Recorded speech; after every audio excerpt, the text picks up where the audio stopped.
Our topic for today is ecological literacy. But before we discuss, I am Raquel Giray, your presenter for today.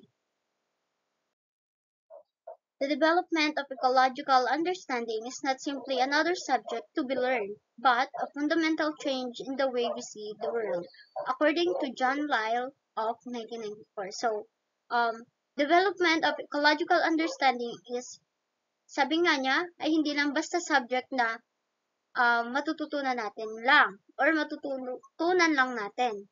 But, kailangan makikita natin doon yung change sa kung paanong paraan natin nakikita yung mundo natin or our environment. So, kung negative man yung perspective or nakikita natin, dapat baguhin natin yon. Kasi nga, kailangan maging positive yung environment, maging maganda at maging maayos. So, kailangan is magkaroon ng pagbabago kung kailangan mang baguhin.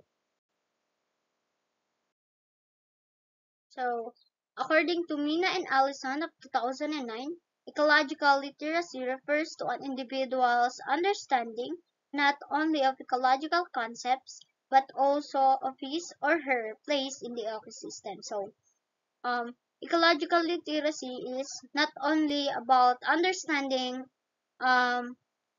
ecological concept, but also kung ano ba yung place natin dito sa ecosystem. So, kung ano ba yung pwede nating gawin, kung ano ba yung pwede nating maitulong or maiambag sa ating ecosystem. Ecological literacy was first introduced by David Orr. He indicated that knowing, caring, and practical competence form the foundation for ecological literacy.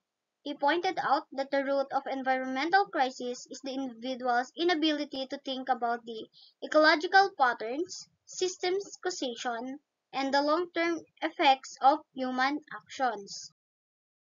Or also argued that the ecologically literate person understands the dynamics of the environmental crisis, which includes an understanding of how people have become so destructive. Ecological literacy is meant to enable conscious and participant citizens to make informed decisions or take action on environmental issues. Jordan et al. 2009. So, ecological literacy. So, dito, parang kailangan natin magkaroon ng pakialam or yun nga, pakialam at magkaroon ng partisipasyon sa magagawin nating action para sa ating environment. So, kung ano man yung magiging or kung ano man yung mga issues na meron yung environment natin, dapat magkaroon tayo ng action kung kailangan is makatulong tayo or para maging mas maayos pa yung environment natin. For example, like sa mga ilog, may mga basura. So, ano ba yung dapat nating gawin?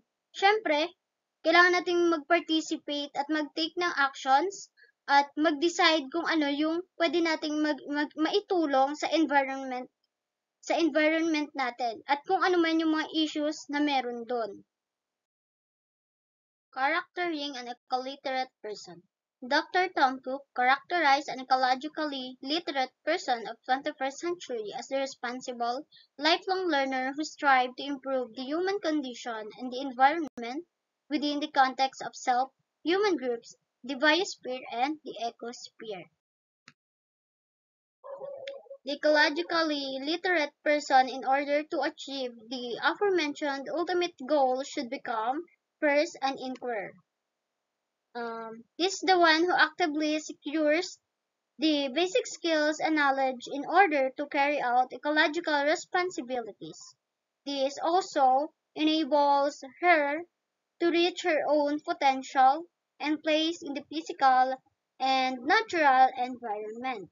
Next is a reflective learner. It is the one who understands the value and limitations of human knowledge, the power and limitations of the natural world, the role of institu- institution in early life pursuits, and the role of self as it is manifested in one's personal narrative. The third one is intelligently self-directed. So, it is the one who engages in self-appraisal, sets new learning objectives, develops plans to achieve those objectives, carries out those plans in a flexible, inquiry-directed manner, and reflects on the whole process. Next is the morally responsible. So, it is the one who governs actions with precepts and responsibilities seeking justice and equality for all that maintain harmonious relationships. Next, ecologically responsible. It is the one who embodies ecological ideals or in a in our daily life. And last is seek self-transcendence. It is the one who moves beyond the limitations of personal ego by identifying with human groups. And flora and fauna, ecosphere that transcend the individual life in escape and time. So the ecologically literate person of the 21st century has a positive view of life, grounded in the faith of interconnectedness, and has the capacity to competently perform significant life work and related tasks. Environmental literacy, ecological literacy, and eco-literacy.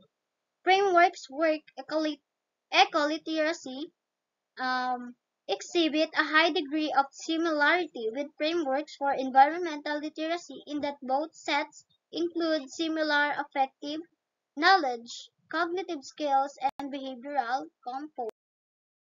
What most differentiate ecoliteracy from environmental literacy is the clear emphasis on sustainability and the introduction of spiritual holistic components expressed in terms of celebration of creation, spirit, reverence for the earth, and the exposition of the soul. So, um, Ecoliter- an eco-literate person is prepared to be an effective member of sustainable society with well-rounded abilities of head, heart, hands, and spirit, comprising an organic understanding of the world and participatory action within and with the environment.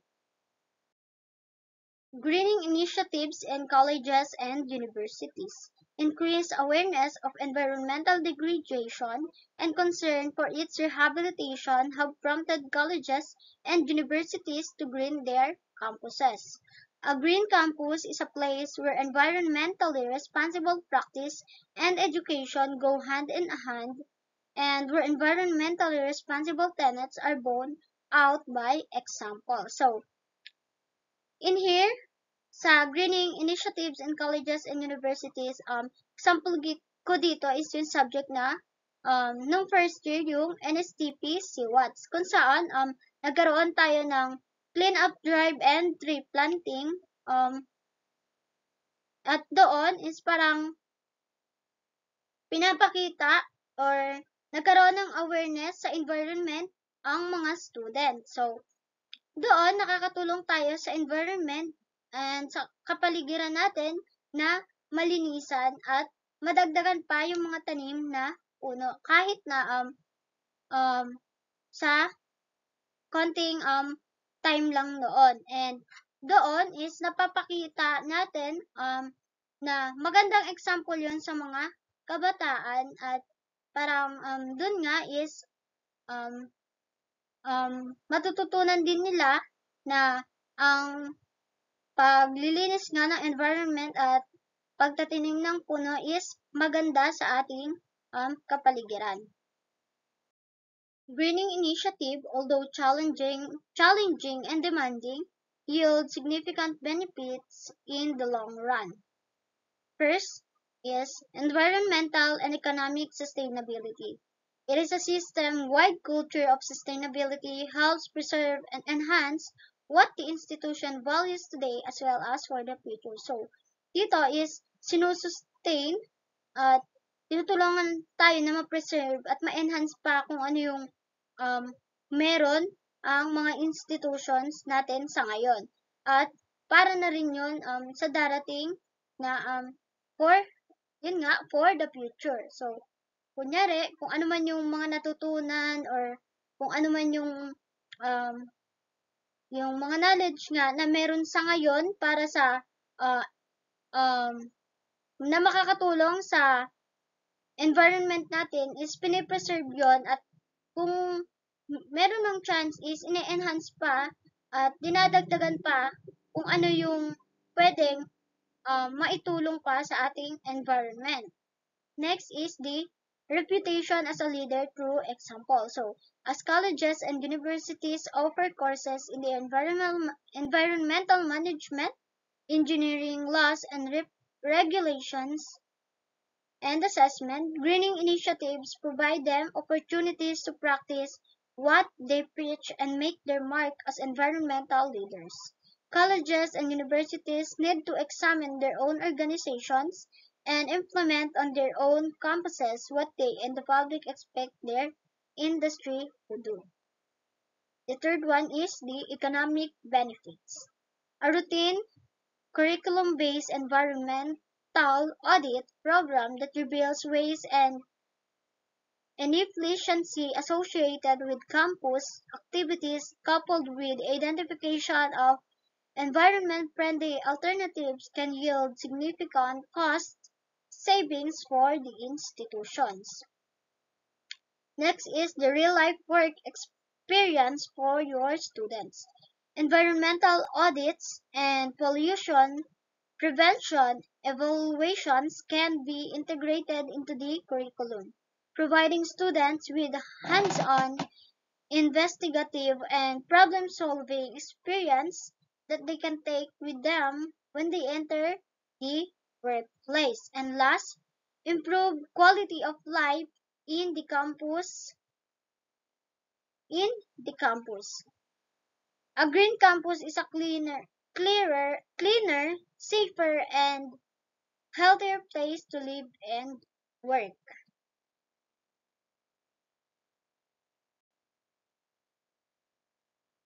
And that's all for today. Thank you.